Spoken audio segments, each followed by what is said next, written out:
ನಮಸ್ತೆ ಎಲ್ಲರಿಗೂ, ಶುಭ ಮಧ್ಯಾಹ್ನ. ಸೊ ನಿನ್ನೆ 2 ದಿವಸ ನನಗೆ ವಿಡಿಯೋ ಮಾಡಲಿಕ್ಕಾಗಲಿಲ್ಲ, ಯಾಕಂದರೆ ಒಂದು ಅನಿರೀಕ್ಷಿತ ಜರ್ನಿ ಮೂಡುಬಿದಿರೆಗೆ. ನಿಮ್ಗೆ ಗೊತ್ತಿರ್ಬೋದು, ಸೌಜನ್ಯ ಪ್ರಕರಣದಲ್ಲಿ ನಾನು ಅತಿ ಹೆಚ್ಚು ವಾಯ್ಸ್ ರೈಸ್ ಮಾಡಿದವಳು ಸೋಷಿಯಲ್ ಮೀಡಿಯಾದಲ್ಲಿ, ಫೇಸ್ಬುಕ್ಕಲ್ಲಿ 3-4 ಫೇಸ್ಬುಕ್ ಅಕೌಂಟ್ಗಳು ಕೂಡ ನಂದು ಡಿಲೀಟ್ ಆಗಿದೆ ಸತ್ಯ ಹೇಳಿದ್ದಕ್ಕೆ. ಆ್ಯಕ್ಚುಲಿ ಆ ಫೇಸ್ಬುಕ್ ಅಕೌಂಟ್ಗಳು ಡಿಲೀಟ್ ಮಾಡಿದ್ದು ರಿಪೋರ್ಟ್ ಮಾಡಿ ಅಲ್ಲ, ಮತ್ತೆ ನಮಗೆ ಗೊತ್ತಾಯಿತು ಐಪ್ಲೆಕ್ಸ್ ಎಂಬ ಒಂದು ಸಾಫ್ಟ್ವೇರ್ ಕಂಪನಿ ನನಗೆ ಇದನ್ನು JNT ಅವರದ ನಂಬರ್ ಕೊಟ್ಟರು. ನಾನು ಅವರಿಗೆ ಫೋನ್ ಮಾಡಿ ಮಾತಾಡಿದೆ. ಧರ್ಮಸ್ಥಳ ಟೀಮ್ನವರು ಅವರಿಗೆ ಕೊಟ್ಟಿರೋ ಒಂದು ಕಾಂಟ್ರಾಕ್ಟ್ ಪ್ರಕಾರ ಎಲ್ಲ ಸೌಜನ್ಯ ಹೋರಾಟಗಾರರ ಫೇಸ್ಬುಕ್ ಅಕೌಂಟ್ಗಳು ಬ್ಯಾಕ್ ಟು ಬ್ಯಾಕ್ ಡಿಲೀಟ್ ಆಗಿತ್ತು. ರಿಪೋರ್ಟ್ ಮಾಡಿ ಅಲ್ಲ, IT ಸೆಲ್ ಮೂಲಕ ಒಂದು IT ಸಾಫ್ಟ್ವೇರ್ ಕಂಪನಿ ಅವರಿಗೆ ಕೊಟ್ಟು ಅದು ಡಿಲೀಟ್ ಮಾಡಿಸ್ತಾ ಇದ್ದಿರೋದು. ಅವರಿಗೆ ದುಡ್ಡಿದೆ, ಪ್ರಭಾವ ಇದೆ, ಏನು ಬೇಕಾದರೂ ಮಾಡ್ಬೋದು. ಸೊ ಆತನಿಗೆ ನಾನು ಸ್ವಲ್ಪ ವಿಪರೀತವಾಗಿ ಬೈದಿದ್ದೆ ಆ ಟೈಮ್ನಲ್ಲಿ. ಅದಲ್ಲಿ ಜಯನಗರನೋ JP ನಗರನೋ ಯಾವುದೋ ಒಂದು ಏರಿಯಲ್ಲೇ ಬರುತ್ತೆ ಅಂತ ಹೇಳಿದ ನೆನಪು ನನಗೆ ಸುಮಾರು 3 ವರ್ಷದ ಹಿಂದೆ. ಸೊ ಸೌಜನ್ಯ ಪ್ರಕರಣದಲ್ಲಿ ನನ್ನ ಮೇಲೆ ಮೊದಲ ಕೇಸ್ ದಾಖಲಾಗಿದ್ದು ಮೂಡುಬಿದಿರೆ ಸ್ಟೇಷನಲ್ಲಿ ಜಿತೇಂದ್ರ ಜೈನ್ ಎನ್ನುವ ಒಬ್ಬ ವ್ಯಕ್ತಿ ಧರ್ಮಸ್ಥಳ ವೀರೇಂದ್ರ ಹೆಗ್ಡೆಯವರ ಮತ್ತು ಧರ್ಮಕ್ಷೇತ್ರದ ಬಗ್ಗೆ ಅಪವಾದ ಮಾಡ್ತಾ ಇದ್ದಾರೆ, ಹಿಂದೂ ಮತ್ತು ಜೈನರ ನಡುವೆ ಧರ್ಮದ್ವೇಷವನ್ನು ತಂದಿಕ್ತಾ ಇದ್ದಾರೆ ಎಂಬ ಒಂದು ಆರೋಪದಡಿ ನನ್ನ ಮೇಲೆ ರಾಧಿಕಾ ಕಾಸರಗೋಡು, ನನ್ನ ಹೆಸರು ಎರಡಿತ್ತು, ರಾಧಿಕಾ ಕಾಸರಗೋಡು ಅಂತ ಫೇಸ್ಬುಕ್ ಅಕೌಂಟ್ ಇತ್ತು. ಅಂಬಿಕಾ ವಿ ಪ್ರಭು ಅವರು ಅಡ್ವೊಕೇಟು, ಉಡುಪಿಯವರು, ಇನ್ನೊಬ್ಬರು ಸಮರ ಆಳ್ವ, 3 ಜನರ ಮೇಲೆ ಕಂಪ್ಲೇಂಟ್ ರಿಜಿಸ್ಟರ್ ಆಗುತ್ತೆ. ಇದು ಕಂಪ್ಲೇಂಟ್ ರಿಜಿಸ್ಟರ್ ಆಗಿದ್ದು ಸುಮಾರು ಒಂದು ನಮ್ಮ ಆಟಿ ತಿಂಗಳು ಅಂತ ಹೇಳ್ತೀರಲ್ಲ, ಆ ಟೈಮ್ನಲ್ಲಿ ನನಗೆ ಇದು ನೋಟಿಸ್ ಬಂದಿರೋದು ತುಂಬ ತಡವಾಗಿ. ಸೊ ನನಗೆ ಬಂದ ನೋಟಿಸನ್ನು ನಾನು ರಿಸೀವ್ ಮಾಡಿದ್ದೀನಿ. ಆ ನೋಟಿಸ್ ರಿಸೀವ್ ಮಾಡಿದ ಮೇಲೆ ನಾನು ಅದರ ಡೀಟೇಲ್ಸನ್ನು ನಮ್ಮವರೇ ಕಾಸರಗೋಡಿನೊಬ್ಬರು ಶಿವಪ್ರಸಾದ್ ಅಂತ ಅವರಿಗೆ ಕಳಿಸ್ಕೊಡಿ ಅಂತ ಹೇಳಿದರು. ಕೇಳಿದರು ಇದು ನಿಮ್ಮ ಮೇಲೆ ಇರುವ ಕೇಸ್ ಅಲ್ಲ, ಕೇಸ್ ನಂಬರ್ 1 ನಂಬರ್ ಆಚೇಜ್ ಆಗಿದೆ, 152, 153 ಆ ಥರ ಒಂದು ನಂಬರ್ ಆಚೇಜ್ ಆಗಿ ನನಗೆ ಬಂದ ನೋಟಿಸ್ ರಾಂಗ್. ಅಬ್ದುಲ್ ಲತೀಫ್ ಅನ್ನೋನ ಮೇಲಿರುವ ಲೈಂಗಿಕ ದೌರ್ಜನ್ಯದ ನೋಟಿಸನ್ನು ನನಗೆ ಕಳಿಸಿದರು. ಸೊ ಅವರು ಹೇಳಿದರು, ನೀವು ಯಾವ ಕಾರಣಕ್ಕೂ ಈ ನೋಟಿಸ್ಗೆ ರಿಪ್ಲೈ ಮಾಡಬೇಡಿ, ನೀವು ಹೋಗಬೇಡಿ, ನಿಮ್ಮ ಹೆಸರೇ ಅದರಲ್ಲಿ ಇಲ್ಲ ಅಂತ. ಸೊ ನಾನೇನು ಮಾಡಿದೆ, ಇಮ್ಮಿಡಿಯೇಟ್ ನಾನು ಮೂಡುಬಿದಿರೆ ಸ್ಟೇಷನ್ಗೆ ಕಾಲ್ ಮಾಡಿದೆ. ಆ ನೋಟಿಸ್ ಕೊಡೋ ಸೀನ್ ಕೂಡ ಹೈ ಡ್ರಾಮಾ ಆಗಿತ್ತು. ಪೊಲೀಸ್ ಡ್ರೆಸ್ಸಲ್ಲೇ ಬಂದು ಆಫೀಸಲ್ಲಿ ನೋಟಿಸ್ ಕೊಟ್ಟರು. ಸೊ ನೋಟಿಸ್ ಕೊಟ್ಟ ಮೇಲೇನು ಆ ವ್ಯಕ್ತಿ ನಾನು ಹೇಳಿದೆ, ನನಗೆ ಕಾಲ್ ಮಾಡ್ಬೋದಿತ್ತಲ್ಲ, ಯಾಕಂದರೆ ಧರ್ಮಸ್ಥಳ ಬೆಳ್ತಂಗಡಿ ಯಾವ ಸ್ಟೇಷನ್ ಅವ್ರು ಬಂದು ನನಗೆ ಕಾಲ್ ಮಾಡ್ತಾರೆ, ಮೇಡಮ್ ಎಲ್ಲಿದ್ದೀರಿ ಅಂತ. ನಾನು ಯಾವ ರೀತಿ ತಪ್ಪಿಸ್ಕೊಳ್ಳೋದಿಲ್ಲ ಅವರಿಗೆ. ಸೊ ನಾನು ಆಫೀಸಿಂದ ಹೊರಗೆ ಬಂದು ಕೆಳಗೆ ನಮ್ಮದು ವಿಶಾಲ್ ಮೆಗಾ ಮಾರ್ಟ್ ಅಂತ ಇದೆ ಸಿಲ್ಕ್ ಬೋರ್ಡ್ ಹತ್ರ, ಇಲ್ಲಿ ಆಫೀಸಿಂದ ಹೊರಗೆ ಬಂದು ನೋಟಿಸ್ ರಿಸೀವ್ ಮಾಡ್ತೀವಿ, ಹೋಗ್ತೀನಿ. ಈತ ಬೇಕು ಅಂತಲೇ ಪೊಲೀಸ್ ಡ್ರೆಸ್ಸಲ್ಲಿ ಬಂದು HR ಕಡೆ ಮೀಟಾಗಿ ನನ್ನ ಮೇಲೆ ಕಂಪ್ಲೇಂಟ್ ಆಗಿದೆ, FIR ಆಗಿದೆ ಅಂತೆಲ್ಲ ಹೇಳ್ತಾನೆ. ಬಟ್ ನನ್ನ HRಗೂ ನನ್ನ ಮ್ಯಾನೇಜರಿಗೂ ನಾನು ಆಲ್ರೆಡಿ ಧರ್ಮಸ್ಥಳ ವಿಷಯವನ್ನೆಲ್ಲ ಹೇಳಿರೋದ್ರಿಂದ ಅದೇನು ದೊಡ್ಡ ಇಶ್ಯೂ ಆಗಿರಲಿಲ್ಲ. ಮತ್ತು ನಾನು ಮೂಡುಬಿದಿರೆ ಸ್ಟೇಷನ್ಗೆ ಈವ್ನಿಂಗ್ ಅದೇ ದಿವಸ ಸಂಜೆ ನಾನು ತಡವಾಗಿ ಹೇಳಿದ್ದೀನಿ, ನೀವು ನನಗೆ ಕಳಿಸುವ ನೋಟಿಸು ನನಗಿರೋದಲ್ಲ ಅಂತ, ನಾನು ಯಾವ ಕಾರಣಕ್ಕೂ ಇದಕ್ಕೆ ಪ್ರತಿಕ್ರಿಯೆ ನೀಡುವುದಿಲ್ಲ ಅಂತ ಹೇಳಿ ಆಯಿತು. 1 ತಿಂಗಳಾಯಿತು, 2 ತಿಂಗಳಾಯಿತು, 3 ತಿಂಗಳಾಯಿತು. ನಾನು ಪೊಲೀಸ್ ಎನ್ಕ್ವೈರಿ ಇಲ್ಲಿಂದ ಯಾವುದೇ FIR ರಿಸೀವ್ ಮಾಡಿದ್ರು ನಾನು ಹೇಳಿದ ಡೇಟಿಗೆ ಇಲ್ಲಾಂದರೆ ಪೊಲೀಸರ ಜೊತೆ ಮಾತಾಡಿ ಇಂಥ ಡೇಟಿಗೆ ನಾನು ಬರ್ತಾ ಇದ್ದೀನಿ, ಯಾಕಂದರೆ ಒಂದು ತನಿಖಾ ವರದಿ ಬೇಕಾಗುತ್ತೆ ಅವರಿಗೆ, FIRದು ಫಸ್ಟ್ ಇನ್ವೆಸ್ಟಿಗೇಷನ್ ರಿಪೋರ್ಟ್. ಸೊ ನಾನು ಹೇಳಿ ಅದು ನಾನು ಯಾವ ಪೊಲೀಸರಿಗೂ ನಾನು ತೊಂದರೆ ಕೊಟ್ಟಿಲ್ಲ. ಇತ್ತೀಚೆಗೆ ನನ್ನ ಮೇಲೆ ಆದ ಬಿಲ್ಲವ ಸಮುದಾಯದ ದರಿದ್ರ ಜಾತಿಯವರು ಹಾಕಿದ ಇದು ಕೇಸು ಕೂಡ ನಾನು ಆ ದಿವಸನೇ ಪೊಲೀಸ್ ಸ್ಟೇಷನ್ಗೆ ಫೋನ್ ಮಾಡಿದರೆ ವಿಡಿಯೋ ಕೂಡ ಇದೆ, ಸರ್ ನನ್ನ ಮೇಲೆ FIR ಆಗಿದೆ ಅಂತ ಕೇಳಿದ್ದೇನೆ. ಆತ ನನಗೆ ಯಾವುದೇ ಬರ್ಕೆ ಅನ್ನೋ ಪೊಲೀಸರು ಇಲ್ಲ ದೂರು ಕೊಟ್ಟಿದ್ದಾರೆ ಅಷ್ಟೇ, FIR ದಾಖಲಾಗಿಲ್ಲ ಅಂದಿದ್ದಕ್ಕೆ ನಾನು ಸುಮ್ಮನೆ ಇದ್ದೆ. ಅವನಿಗೆ ನಾನು ಆ ಉದಯ್ ಬರ್ಕೆ ಅನ್ನೋನಿಗೆ ನನ್ನ ಫೋನ್ ನಂಬರ್ ಕೊಟ್ಟಿದ್ದೆ. ನೆಕ್ಸ್ಟ್ ಡೇ ನನ್ನ ಮೇಲೆ FIR ಆದರೆ ಹೇಳಿ ನಾನು ಇಮಿಡಿಯೇಟ್ ಬರ್ತೀನಿ ಅಂತ. ನೆಕ್ಸ್ಟ್ ಡೇ ನನ್ನ ಅಕ್ಕನಿಗೆ ಕಾಲ್ ಮಾಡಿದ್ರು ಅಲ್ಲಿ ಆ ಪೊಲೀಸ್ ಸ್ಟೇಷನ್, ಯಾಕಂದರೆ ನನ್ನ ಅಕ್ಕ ಕೊಟ್ಟು ಆಲ್ರೆಡಿ ಕಂಪ್ಲೇಂಟ್ ಇತ್ತು ಅಣ್ಣ ಬಾಂಡ್ ಅನ್ನೋನ ಮೇಲೆ. ಸೊ ಅನಿತಾ ಅವರ ವಿಷಯ ಅಂತ ಹೇಳುವಾಗ ಅನಿತಾ ಅವರದ್ದು ಕಾಂಟ್ಯಾಕ್ಟ್ ನಂಬರ್ ಕೊಡ್ತೀನಿ, ಅವರನ್ನೇ ಕಾಂಟ್ಯಾಕ್ಟ್ ಆಗಿ ನನ್ನ ಅಕ್ಕ ಬೇರೆ ಕಾಂಟ್ಯಾಕ್ಟ್ ನಂಬರ್ ಕೊಟ್ಟಿದ್ದಾರೆ. ನನಗೆ ಊರ ಸ್ಟೇಷನಿಂದ ಕಾಲ್ ಬಂದಿಲ್ಲ. ಆಮೇಲೆ ಇವರು ಹೈ ಡ್ರಾಮಾ ಕ್ರಿಯೇಟ್ ಮಾಡಿ ಒಂದು ಅರೆಸ್ಟ್ ಎನ್ನುವ ಒಂದು ನಾಟಕಗಳೆಲ್ಲ ನಿಮಗೆ ಗೊತ್ತಿರ್ಬೋದು, ಆಮೇಲೆ ಆದ ಪ್ರಕರಣಗಳು. ಸೊ ವಿಚಾರಕ್ಕೆ ಬರುವುದಾದರೆ ಮೂಡುಬಿದಿರೆ ಸ್ಟೇಷನಲ್ಲಿ ಇದಕ್ಕೆ ನಾನು ತನಿಖೆಗೆ ಹೋಗಿ ಇರಲಿಲ್ಲ. ನೆಕ್ಸ್ಟು ಈ ಜಿತೇಂದ್ರ ಜೈನ್ ಅನ್ನೋ ರಿಟ್ ಪಿಟಿಷನ್ ಆಗ್ತಾನೆ ಹೈಕೋರ್ಟಲ್ಲಿ ನನ್ನ ಮೇಲೆ ತನಿಖೆ ಆಗಲಿಲ್ಲ ಅಂತ. ಅದರಲ್ಲಿ ಕೂಡ ನೋಡಿ, ಆಮೇಲೆ ನಾನು ಸಂದೇಶ್ ಅವರಿಗೆ ಕಾಲ್ ಮಾಡ್ತೀನಿ, ತನಿಖೆ ಆಗಿಲ್ಲ ಅಂತ ಹೇಳ್ತಾರೆ. ಅಲ್ಲಿಂದ ನನಗೊಂದು ಮಾಹಿತಿ ಬರುತ್ತೆ ನನ್ನ ಆಫೀಸ್ಗೆ ಬರ್ತಾರೆ ಅಂತ, ಬಟ್ ಪೊಲೀಸರು ಬರ್ತಾರೆ ಅಂತ. ನನ್ನ ಡ್ಯೂಟಿ ಅವರ್ಸ್ ಮುಗ್ದಿತ್ತು, ಆಗ ನಾನು 7 to 4 ಶಿಫ್ಟ್ ಮಾಡಿದ್ದೆ. ಅದೇ ದಿವಸ ರಾತ್ರಿ ಸಂಜೆ ನಾನು 4 o'clock 4 ಗಂಟೆ ನನ್ನ ಶಿಫ್ಟ್ ಮುಗಿಸಿ ನಾನು HSR ಸ್ಟೇಷನಲ್ಲಿದ್ದೆ. ಯಾಕಂದರೆ ದೀಪಕ್ ಶೆಟ್ಟಿ ಅವರ ಮೇಲೆ ನಾನು ಕೊಟ್ಟ ಒಂದು ಕಂಪ್ಲೇಂಟ್ನು ತನಿಖೆ ಇನ್ನೂ ಆಗಿರಲಿಲ್ಲ.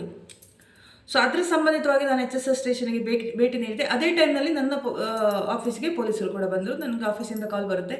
ನಾನು ಹೇಳಿದೆ ನನ್ನ ಡ್ಯೂಟಿ ಅವರ್ಸ್ ಮುಗಿಯಿತು, ನಾನು ಪೊಲೀಸ್ ಸ್ಟೇಷನಲ್ಲಿ ಆಲ್ರೆಡಿ ಇದ್ದೀನಿ, ನಾನು ಯಾವುದಕ್ಕೂ ಪ್ರತಿಕ್ರಿಯೆ ನೀಡುವುದಿಲ್ಲ, ಪೊಲೀಸರ ಜೊತೆ ನಾನು ಮಾತಾಡ್ತೀನಿ. ಅವತ್ತು ಸಂಜೆನೇ ನಾನು ಮೂಡುಬಿದ್ರೆ ಸ್ಟೇಷನ್ಗೆ ಕಾಲ್ ಮಾಡಿದೆ ಸಂದೇಶ್ ಅವರಿಗೆ. ಸರ್, ಏನು ವಿಷಯ? ನನಗೆ ಕಳಿಸಿದ ನೋಟಿಸ್ ಅಲ್ಲ ಅದು, ನಾನು ಯಾಕೆ ಬಂದು ನಿಮಗೆ ತನಿಖೆ ಎದುರಿಸಲಿ? ಪೊಲೀಸ್ನವರು ನನ್ನ ಕೈಕಾಲು ಹಿಡಿಯೋದೊಂದು ಬಾಕಿ. ಸಂದೇಶ್ ಅವರು, ಮೇಡಮ್ ದಯವಿಟ್ಟು ಒಮ್ಮೆ ಬಂದು ಬಿಡಿ, ಇವರು ನಮ್ಮನ್ನು ಇಲ್ಲಿ ನಮಗೂ ಆಸಕ್ತಿ ಇಲ್ಲದ ವಿಚಾರ ಇದು, ಗೊತ್ತು ನಿಮ್ಮ ಕಡೆ ತಪ್ಪಿಲ್ಲ ಅಂತ, ಆದರೆ ನಮಗೆ ಇಲ್ಲಿವರೆಗೂ ಏನು ಮಾಡೋಕ್ಕೂ ಬಿಡ್ತಾ ಇಲ್ಲದ ಪರಿಸ್ಥಿತಿ ಅಂತ. ಕೊನೆಗೆ ನಾನು ಸಂದೇಶ್ ಅವರ ಮಾತಿಗೆ ಬೆಲೆ ಕೊಟ್ಟು ನಾನು ಮೂಡುಬಿದ್ರೆ ಸ್ಟೇಷನಿಗೆ ಹೋದೆ. ಅದೇ ದಿವಸ ಇಲ್ಲಿ ಅವರು ಹೈಕೋರ್ಟಿದು ಕೇಸ್ ವಿಚಾರಣೆ ಕೂಡ ನಡೀತಾ ಇತ್ತು ನನ್ನ ಮೇಲೆ. ನೆನ್ಪಿಟ್ಕೊಳ್ಳಿ, ಕೇಸ್ ಹಾಕಿದ್ದು 3 ಜನರ ಮೇಲೆ. ಒಂದು ಅನಿತಾ ಕಾಸರಗೋಡು ಅಂದರೆ ರಾಧಿಕಾ ಕಾಸರಗೋಡು ನನ್ನ ಮೇಲೆ, ಇನ್ನೊಂದು ಅಂಬಿಕಾ ವಿ ಪ್ರಭು ಅಡ್ವೊಕೇಟ್ ಅವರು, ನ್ಯಾಯವಾದಿಗಳು ಉಡುಪಿಯದು, ಇನ್ನೊಬ್ಬರು ಸಮರ ಆಳು ಅಂತ ರೈಟರ್, ಹೀಸ್ ರೈಟರ್, ಫೇಸ್ಬುಕ್ಕಲ್ಲಿ ಬರೀತಿದ್ದು. ಈ ಸಮರ ಆಳುವನ ವಿಚಾರ ನಾನು ತಿಳಿಸಿದ್ರು, ಸಮರು ಅಂತಿದ್ದು ಅವನ ಪೊಲಿಟಿಕಲ್ ಇನ್ಫ್ಲೂಯೆನ್ಸಿಂದ ಅವನ ಮೇಲಿರುವ FIR ರದ್ದಾಗಿದೆ. ನನ್ನ ಪ್ರಕಾರ ಬೇರೆ ಚಾರ್ಜ್ ಶೀಟ್ ಆಗಿದೋ ಗೊತ್ತಿಲ್ಲ, ಬಟ್ ಸಮರ ಆಳುವನ ಹೆಸರೇ ಇಲ್ಲ. ಅದರಿಂದ ಅವನ ಹೆಸರು ಹೇಗೆ ಹೋಯಿತು ಅಂತ ನನಗೆ ಗೊತ್ತಿಲ್ಲ, ಅವನು ಯಾವ ಇನ್ಫ್ಲುಯೆನ್ಸ್ ಬಳಸಿದಂತ. ಅಂಬಿಕಾ ಮೇಡಮ್ ಅವರು ಕೋರ್ಟ್ಗೆ ಪೊಲೀಸ್ ಸ್ಟೇಷನ್ಗೆ ಹಾಜರಾಗಲೇ ಇಲ್ಲ, ಆದರೂ ಅವ್ರ ಮೇಲೆ ಚಾರ್ಜ್ ಶೀಟ್ ಆಗಿದೆ. ಸೊ ಇದು ಸುಮಾರು 2 ವರ್ಷ ಬಿಟ್ಟು ನನಗೆ ಚಾರ್ಜ್ ಶೀಟ್ ಎರಡು ವರ್ಷ ಬಿಟ್ಟು ನನಗೆ ಚಾರ್ಜ್ ಶೀಟ್ ಆಗಿ ಬರುತ್ತೆ. ಅದರ ಒಂದು ತನಿಖಾ ಹಂತದಲ್ಲಿ ಬೇಲಾಗಿದೆ, ವಿಚಾರಣೆ ಹಂತದಲ್ಲಿತ್ತು. ಸೊ ನಾನು ಕೇಳ್ತಾ ಇರೋದು, ಒಂದು, ಈ ಸಮರ ಆಳುವನ ಕೇಸು ಪೊಲಿಟಿಕಲ್ ಇನ್ಫ್ಲುಯೆನ್ಸಿಂದ ಅವನು ಏನೋ ಪೊಲಿಟಿಕಲ್ ಇನ್ಫ್ಲುಯೆನ್ಸ್ ಇದೆ ಅಂತ ಹೇಳಿದ್ದ, ನಾನು ಮಾತಾಡ್ತೀನಿ ಅಂತ, ಅದು ರದ್ದಾಗಿದ? ಇದು ನನಗೆ ಕ್ವಶನ್ ಗೊತ್ತಿಲ್ಲ ಏನಾಗಿದೆ ಅಂತ. ಸೊ ಸಂದೇಶ್ ಅವರು ಹೇಳಿದ ಪ್ರಕಾರ ನಾನು ತನಿಖೆಗೆ ಹೋಗ್ತೀನಿ. ಅಲ್ಲಿ ಹೋಗಿ ಆವಾಗ ನಂದೊಂದು ದೊಡ್ಡ ಪೋಸ್ಟರ್ ಎಲ್ಲ ಬಿಡುಗಡೆ ಆಗುತ್ತೆ, ಇದೇ ಥರ ಅನಿತಾ ಕಾಸರಗೋಡು ಬಂಧನ ಅಂತ. ನಾನು ಪೊಲೀಸ್ ಸ್ಟೇಷನಲ್ಲೇ ಇದ್ದೆ. ನನ್ನ ಜೊತೆ ನಮ್ಮ ಸೌಜನ್ಯ ಹೋರಾಟದಲ್ಲಿ ನನ್ನ ಜೊತೆಗಿದ್ದ ವಿಜಯನ ರವಿ ಅವರು ಕೂಡ ಸಂಜೆವರೆಗೆ ಇದ್ದರು. ಸೊ ಅವರಿಗೆ ಬೇಕಾದ ಮಾಹಿತಿಗಳನ್ನು ಕೊಟ್ಟು ನಾನು ಸಂಜೆ ಅಲ್ಲಿಂದ ಹೊರಗೆ ಬರ್ತೀನಿ. ಸೊ ಅಲ್ಲಿ ಒಂದು ಕಡೆ ಪೊಲೀಸರು ನಮಗೆ ಹೆಲ್ಪ್ ಮಾಡಿದ್ದಾರೆ. ಮೇ ಬಿ ಒಂದು ಬಂಧನದ ಇದಿತ್ತೇನೋ ವಾರೆಂಟ್, ಬಟ್ ನನಗದು ಗೊತ್ತಾಗಿರಲಿಲ್ಲ. ಅಲ್ಲಿ ನನಗೆ ಆ ಪೋಸ್ಟ್ ಹಾಕಿದಾಗ ಕಹಳೆ ಚಾನಲ್ನ ಶ್ಯಾಮ್ ಭಟ್ ಅವರೆಲ್ಲ ನ್ಯೂಸ್ ಮಾಡಿದರು, ಅನಿತಾ ಕಾಸರಗೋಡು ಬಂಧನ ಅಂತ ವ್ಯಾಪಕವಾಗಿ ಸೋಷಿಯಲ್ ಮೀಡಿಯಾದಲ್ಲಿ ವೈರಲ್ ಆಯಿತು ವಿಷಯ. ಬಟ್ ನಮ್ಮವರು ಕೆಲವರು ಆಗ ಸೌಜನ್ಯ ಹೋರಾಟಗಾರರು ನನ್ನ ಜೊತೆ ಇದ್ದರು, ಅವರು ಈ ಕಹಳೆ ಶ್ಯಾಮ್ ಭಟ್ಟನಿಗೆ ಅವರಿಗೆಲ್ಲ ಬೈದಿದ್ದಾರೆ ಆ್ಯಕ್ಚುಲಿ. ಆಮೇಲೆ ನಾನು ಕಹಳೆ ಶ್ಯಾಮ್ ಭಟ್ಟನ ಮೇಲೆ ಸುಳ್ಳು ಸುದ್ದಿ ಪ್ರಕಟಣೆ ನೀಡೋದಕ್ಕಾಗಿ ಒಂದು ಕ್ಲಾರಿಫಿಕೇಷನ್ ಕೂಡ ಕೊಟ್ಟಿದ್ದೀನಿ. ಮತ್ತು ನಾನು ಅದರ ಮೇಲೆ ಕೇಸ್ ದಾಖಲಿಸುವುದರಲ್ಲಿ ಇದ್ದೆ, ಮತ್ತು ಸುಮ್ಮನೆ ಬಿಟ್ಬಿಟ್ಟೆ. ಯಾವ ಡಿ ಗ್ಯಾಂಗ್ ಮೇಲೂ ನಾನು ಇದುವರೆಗೆ ಕೇಸ್ ಮಾಡಿಲ್ಲ, ಯಾಕಂದರೆ ಅದರ ಹಿಂದೆ ಓಡೋಕ್ಕೆ ನನಗೆ ಆಗ ಸಮಯವೂ ಇರಲಿಲ್ಲ. ಸೊ ಅದರ ಸಂಬಂಧಿತವಾಗಿ ನಾನು ಈ ಕೇಸನ್ನು ಆ್ಯಕ್ಚುಲಿ ಹೈಕೋರ್ಟಲ್ಲಿ ಚಾಲೆಂಜ್ ಮಾಡ್ತಾ ಇದ್ದೀನಿ. ನಾನು ಹಾಕಿದ್ದು 3-4 ಪೋಸ್ಟ್ಗಳದಲ್ಲಿ ಧರ್ಮದ್ವೇಷ ಇದು ಮಾಡೋದ್ರಲ್ಲಿ ಯಾವುದೇ ಇಲ್ಲ. ಒಂದು ಪೋಸ್ಟ್ ನನಗೆ ನೆನಪಿದೆ, ನಾನು ಹಾಕಿದ್ದು ದಕ್ಷಿಣ ಕನ್ನಡದಲ್ಲಿ ಅತಿ ಹೆಚ್ಚು ಕೊಲೆಯಾಗುತ್ತಿರುವ ದೇವಸ್ಥಾನ ಯಾವುದು ಅಂತ. ಅದಕ್ಕೆ ಆನ್ಸರ್ ಕೆಳಗೆ ಧರ್ಮಸ್ಥಳ ಅಂತ ಇತ್ತು. ತುಂಬ ಜನ ಹೇಳಿದರು, ಯಾಕಂದರೆ ಅದು ವಾಸ್ತವ ಸತ್ಯ ಕೂಡ ಹೌದು. ಬೇರೆ ಯಾವ ದೇವಸ್ಥಾನದಲ್ಲೂ ಕೂಡ ಆ ಕೊಲೆ ಪ್ರಕರಣಗಳು ಆರೋಪ ಬೊಟ್ಟು ಮಾಡಿ ತೋರಿಸೋದಿಲ್ಲ. ಪಕ್ಕದ ಸುಬ್ರಹ್ಮಣ್ಯ ದೇವಸ್ಥಾನ ಇದೆ, ಕಾಡಿನ ನಡುವೆ ಇರುವ ಇದು ಕೊಲ್ಲೂರು ದೇವಸ್ಥಾನ ಇದೆ, ಕಟೀಲಿದೆ, ತುಂಬ ಫೇಮಸ್ ಕ್ಷೇತ್ರಗಳು ಹಳ್ಳಿಯಲ್ಲಿದೆ ದಕ್ಷಿಣ ಕನ್ನಡದಾದ್ಯಂತ. ಬಟ್ ಧರ್ಮಸ್ಥಳಕ್ಕೆ ಇರುವಷ್ಟು ಜನ ಅಂದರೆ ಬೊಟ್ಟು ಮಾಡಿ ತೋರಿಸ್ತಾರೆ ಎಲ್ಲರೂ, ಧರ್ಮಸ್ಥಳದಲ್ಲಿ ಏನೂ ಆಗಿದೆ. ಆ ಆರೋಪ ಬೇರೆ ಯಾವ ಕ್ಷೇತ್ರಕ್ಕೂ ಇಲ್ಲ. ಇನ್ನೊಂದು, ಇವರೆಲ್ಲ ಈ ವೀರೇಂದ್ರ ಹೆಗ್ಡೆಯವರನ್ನ ಕಾಮಾಂಧರು ಅಂತ ಕರೀತಾರೆ. ಯಾಕೆ ತಿಮ್ಮರೌಡಿ ಅವರಿಗೆ ತಿಮ್ಮರೌಡಿ ಅಂದರೆ ನಾವು ಕಾಮಾಂಧರ ಅಂತೀವಿ. ಒಂದು ಪೋಸ್ಟ್ ಇತ್ತು, ಅದನ್ನು ನಾನು ಶೇರ್ ಮಾಡಿದ್ದು ಅದೊಂದು. ಇನ್ನೊಂದು, ಯಾವುದೇ ಇದರಲ್ಲಿ ಆ 3 ಪೋಸ್ಟ್ ಬರೇ 3 ಫೇಸ್ಬುಕ್ ಪೋಸ್ಟ್ನ ಹಿಡ್ಕೊಂಡು ನನ್ನ ಮೇಲೆ FIR ಮಾಡಿದ್ದಾರೆ. ಅಂಬಿಕಾ ಮೇಡಮ್ ಅವರು ಸ್ವಲ್ಪ ಕ್ಷೇತ್ರದ, ಅದು ಸತ್ಯ ಕೂಡ, ವಾಸ್ತವ ಸತ್ಯ ಕೂಡ, ಅದರ ಬಗ್ಗೆ ಬರೆದಿದ್ರು. ಆ ಕ್ಷೇತ್ರ ಯಾರ ಆಡಳಿತದಲ್ಲಿತ್ತು, ನಾನು ಅದನ್ನೇ ಹೇಳಿದ್ದು ಆ ಟೈಮ್ನಲ್ಲಿ. ನಾನು ಧರ್ಮದ್ವೇಷ ಕ್ರಿಯೇಟ್ ಮಾಡೋ ಉದ್ದೇಶ ಅಲ್ಲ. ಧರ್ಮಸ್ಥಳ ಕ್ಷೇತ್ರ ಆಡಳಿತ ಇದ್ದಿದ್ದು ಅಣ್ಣಪ್ಪ ಸ್ವಾಮಿ, ಬೇರೆ ಯಾರೂ ಅಲ್ಲ, ಆತನೊಬ್ಬ ಬ್ರಾಹ್ಮಣ. ಇದು ನಿಮಗೆ ತುಳುನಾಡ ಗ್ರಂಥದಲ್ಲಿ ಇದರ ಬಗ್ಗೆ ಉಲ್ಲೇಖ ಇದೆ. ಧರ್ಮಸ್ಥಳ ಒಂದು ಹಿಂದೂ ಕ್ಷೇತ್ರ, ಅಣ್ಣಪ್ಪ ಸ್ವಾಮಿ ಒಬ್ಬ ಸ್ಥಾನಿಕ ಬ್ರಾಹ್ಮಣ, ಅದೇ ಸಮುದಾಯದಿಂದ ಬಂದವಳು ನಾನು. ಈಗಲೂ ಕೂಡ ಕುಟುಂಬತ್ತಾಯರ ಒಂದು ಫ್ಯಾಮಿಲಿ ಧರ್ಮಸ್ಥಳದಲ್ಲಿ ಇದೆ. ಸೊ ಆಮೇಲೆ ಬ್ರಿಟಿಷ್ ಆಡಳಿತ ಟೈಮ್ನಲ್ಲಿ ಧರ್ಮಸ್ಥಳ ಹೆಗ್ಡೆಯ ಫ್ಯಾಮಿಲಿಯವರು ಬ್ರಿಟಿಷರಿಗೆ ಸಹಾಯ ಮಾಡಿದ್ದಾರೆ ಎಂಬ ಖುಷಿಯಿಂದ ಈ ಆಡಳಿತವನ್ನು ಬ್ರಾಹ್ಮಣರ ಕಡೆಯಿಂದ, ಅಲ್ಲಂದರೆ ಹಿಂದೂಗಳ ಕಡೆಯಿಂದ ಕಿತ್ತುಕೊಂಡು ಜೈನ ಧರ್ಮದವರಿಗೆ ಕೊಡಲಾಯಿತು. ಆಮೇಲೆ ಅವರು ಆಡಳಿತವನ್ನು ಮುಂದುವರಿಸಿದ್ರು. ಆದರೆ ಈಗಲೂ ಕೂಡ ಮಾಧು ಸಂಪ್ರದಾಯದ ಪ್ರಕಾರ ಅಲ್ಲಿ ಪೂಜೆ ನಡೆಯುತ್ತಿದೆ ಶಿವಳ್ಳಿ ಬ್ರಾಹ್ಮಣರ ಕಡೆಯಿಂದ. ಇನ್ನು ಜೈನರ ಆಡಳಿತದಲ್ಲಿದೆ. ಇನ್ನು ನಮ್ಮ ಸ್ಥಾನಿಕ ಸಮುದಾಯಕ್ಕೂ ಕೂಡ ಅಲ್ಲೊಂದು ಸ್ಥಾನವನ್ನು ಕೊಟ್ಟಿದ್ದಾರೆ. ನಾವು ಶಾನ್ ಭೋಗರ್ ಅಂತ ಹೇಳ್ತೀವಿ. ನಮಗೂ ಇರುವ ಮನೆತನಕ್ಕಿರುವ ಒಂದು ಇದನ್ನು ಕೊಟ್ಟಿದ್ದೀವಿ. ನಾನು ಕೇಳಿದ ಪ್ರಕಾರ ಅಲ್ಲಿ ಈಗಲೂ ಕೂಡ ಅವರಿಗೆ ಕೃಷ್ಣ ಭಟ್ರ ಕಥೆ ಆಗಿರ್ಬೋದು, ಕಥೆ ಅಲ್ಲದು ನಿಜವಾದ ಇದು ಒಂದು ಬ್ರಹ್ಮರಕ್ಕಸನ ಇದರಲ್ಲಿ ಬಂಧಿಸಿಟ್ಟಿದ್ದಾರೆ. ಅಲ್ಲಿ ಉತ್ತರ ದಿಕ್ಕಿನ ಬಾಗಿಲು ಯಾವತ್ತೂ ಮುಚ್ಚಿರುತ್ತೆ, ಅದು ಯಾವತ್ತು ತೆರೀತಾರೋ ಅಲ್ಲಿ ತುಂಬ ಇದೆ ಚರಿತ್ರೆ. ಮತ್ತೊಂದು ಯಕ್ಷಗಾನ ಅದರಲ್ಲಿ ಕೂಡ ಉಲ್ಲೇಖ ಇದೆ, ಯಾವತ್ತು ಧರ್ಮಸ್ಥಳದಲ್ಲಿ ಅಧರ್ಮ ಅಸತ್ಯ ಧರ್ಮ ಇರುವುದಿಲ್ವೋ ಅಂದು ಅಣ್ಣಪ್ಪ ಮಂಜುನಾಥರು ಅಲ್ಲಿ ಇರುವುದಿಲ್ಲ, ಆ ಕ್ಷೇತ್ರದ ಮಹಿಮೆ ಹೋಗುತ್ತೆ ಅಂತ ಬಹಳಷ್ಟು ವಿಚಾರಗಳನ್ನು ನಾನು ಯೂಟ್ಯೂಬಲ್ಲಿ ಹೇಳಿದ್ದೆ. ಇದರ ಆ್ಯಕ್ಚುಯಲ್ ಚರಿತ್ರೆಯನ್ನು, ಆ ದೇವಸ್ಥಾನದ ಕಥೆಗಳನ್ನು ಹೇಳಿದ್ದೆ. ಕಥೆಗಳಲ್ಲ, ಅದು ವಾಸ್ತವ ಸತ್ಯವೂ ಹೌದು.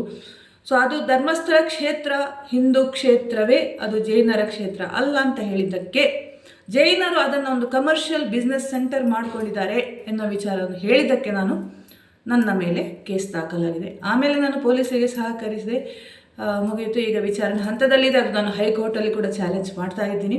ಆದರೆ ಒಂದು ಮಿಸ್ಟೇಕ್, ಅವರು ನನ್ನ ಮೇಲೆ ಕೇಸ್ ಹಾಕಿರೋದು ರಾಧಿಕಾ ಕಾಸರಗೋಡಿನ ಹೆಸರಲ್ಲಿ. ನನ್ನ ಆ್ಯಕ್ಚುಲ್ ಹೆಸರಿರೋದು ಅನಿತಾ ಕಾಸರಗೋಡು, ಅನಿತಾ ಹೆಸರೇ ಆಧಾರ್ ಕಾರ್ಡ್ ಪ್ರಕಾರ. ಅದು ಸ್ವಲ್ಪ ಮಿಸ್ ಮ್ಯಾಚ್ ಆಗಿ ಪೆಂಡಿಂಗಲ್ಲಿದೆ ಹೈಕೋರ್ಟಲ್ಲಿ. ಶೀಘ್ರವೇ ಅದಕ್ಕೊಂದು ಸ್ಟೇ ಸಿಗ್ಬೋದು ಅನ್ನೋ ನಂಬಿಕೆ ನನಗಿದೆ. ಯಾಕಂದರೆ ವಿಚಾರ ಅಷ್ಟು ಗಂಭೀರವಾಗಿದ್ದಿಲ್ಲ.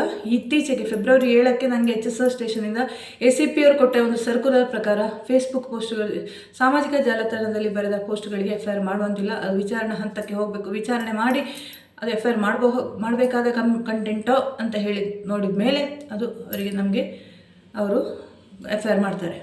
ಸೊ ಈ ಕೇಸ್ ಮೊದಲಾಗ್ತಿದ್ರೆ FIR ಆಗ್ತಿರ್ಲಿಲ್ಲ. ಮತ್ತು ನನ್ನ ಮೇಲೆ ಮಾಡಿದ FIRಗಳು ಎಲ್ಲ PCRಗಳು, ಅಂದರೆ ಕೋರ್ಟ್ ಮಾಡಿರೋದು. ಧರ್ಮಸ್ಥಳದಲ್ಲಾಗಲಿ, ಕಬ್ಬನ್ ಪಾರ್ಕ್, ಇವನ್ ನಿಶ್ಚಲ್ ಜೈನ್ ನನ್ನ ಮೇಲೆ ಹಾಕಿದ ಪ್ರಕರಣವು ಕೂಡ ಪೊಲೀಸ್ ಸ್ಟೇಷನ್ನಲ್ಲಿ ಅವರು ತಗೊಂಡಿಲ್ಲ. ಬೆಂಗಳೂರು ಪೊಲೀಸರು FIR ಮಾಡಲಿಕ್ಕೆ ರೆಡಿಯೇ ಇರಲಿಲ್ಲ, ಮತ್ತು ಅವರು PCR ಮಾಡಿಸಿದ್ದು ಅಡ್ವೊಕೇಟ್ ಕೋರ್ಟ್ ಮೂಲಕ ಹೋಗಿ. ಆ ಪ್ರಕರಣಗಳು ಅದಷ್ಟು ಇಂಪಾರ್ಟೆಂಟ್, ಅದು ಕೋರ್ಟಲ್ಲಿ ಬರುವಾಗಲಷ್ಟೇ ಜಡ್ಜ್ಗಳು ಅಷ್ಟು ಸೀರಿಯಸ್ ಆಗಿ ತಗೊಳ್ಳಲ್ಲ. ನನಗೆ ಬರೀ 3,000 ರೂಪಾಯಿಗೆ ಬೇಲ್ ಸಿಕ್ಕಿದೆ ನಿಶ್ಚಲ್ ಜೈನ್ ಪ್ರಕರಣದಲ್ಲಿ. ಬರೀ 3,000 ನಾನು ಕ್ಯಾಶುಯಾಲಿಟಿ ಕಟ್ಟಿರೋದು. ಸೊ ಅದು ಅವರು ಧರ್ಮಸ್ಥಳ ಕೇಸ್ ಅಂದ ಕೂಡಲೇ, ಸೌಜನ್ಯ ಕೇಸ್ ಅಂದ ಕೂಡಲೇ ಒಂಥರ ಗೊತ್ತಾಗಿದೆ ಅವರಿಗೆ. ಇವನ್ ಹೈಗ್ರೌಂಡ್ ಸ್ಟೇಷನ್ನ ಕೇಸು ಎಲ್ಲ ನಡೀತಿದೆ, ಎವಿಡೆನ್ಸ್ ಸ್ಟೇಜ್ವರೆಗೆ ಬಂದಿದೆ ನನ್ನ ಕೇಸುಗಳೆಲ್ಲ. ಸೊ ಈ ಒಂದು ವಿಚಾರಕ್ಕಾಗಿ ನನಗೆ ನಿನ್ನೆ ಅನಿರೀಕ್ಷಿತವಾಗಿ ಮೂಡುಬಿದಿರೆ ಹೋಗಬೇಕಾಗಿ ಬಂತು. ಅಂಬಿಕಾ ಮೇಡಮ್ ಅವರು ಕಾಲ್ ಮಾಡಿದ್ರು, ಬಂದು ಹೋಗಿ ಅಂತ. ಸೊ ಆ ಒಂದು ಜರ್ನಿ ಅಂದರೆ ಅನ್ಎಕ್ಸ್ಪೆಕ್ಟೆಡ್ ಆಗಿತ್ತು. ಮೊನ್ನೆ 6 ಗಂಟೆಗೆ ನಾನು ಸಡನ್ ಡಿಸೈಡ್ ಮಾಡಿದ್ದೆ, ರಾತ್ರಿ 9 ಗಂಟೆಗೆ ಹೋಗಿ ನಿನ್ನೆ ಮೂಡುಬಿದಿರೆಗೆ ಹೋಗಿ ಮೂಡುಬಿದಿರೆಯಲ್ಲೇ ವಾಪಸ್ ಬಂದು ಇಂದು ಬೆಂಗಳೂರು. ಯಾಕಂದ್ರೆ ನನಗೆ ಇಲ್ಲಿ ಕೂಡ ಕೆಲಸ ತುಂಬ ಇತ್ತು, ಒಂದು ಎಮರ್ಜೆನ್ಸಿ ಕೆಲಸ ಇತ್ತು. ಸೊ ಇವತ್ತು ಈಗ ಮಧ್ಯಾಹ್ನ ನಂತರ ನಾನು ಹೊರಡೋ ಮುಂಚೆ ಈ ವಿಡಿಯೋ ಮಾಡಬೇಕು ಅನಿಸಿತು. ಸೊ ಯಾವುದೇ ಕೇಸುಗಳು ನಾನು ಫೇಸ್ ಮಾಡಲಿಕ್ಕೆ ರೆಡಿ ಇದ್ದೀನಿ. ಮತ್ತು ಬಹಳಷ್ಟು ವಿಚಾರಗಳು ಮಾತಾಡಲಿಕ್ಕಿದೆ, ಟಾಪಿಕ್ಗಳು ತುಂಬ ಇದೆ. ಮತ್ತೆ ಸಿಗೋಣ, ಶುಭವಾಗಲಿ.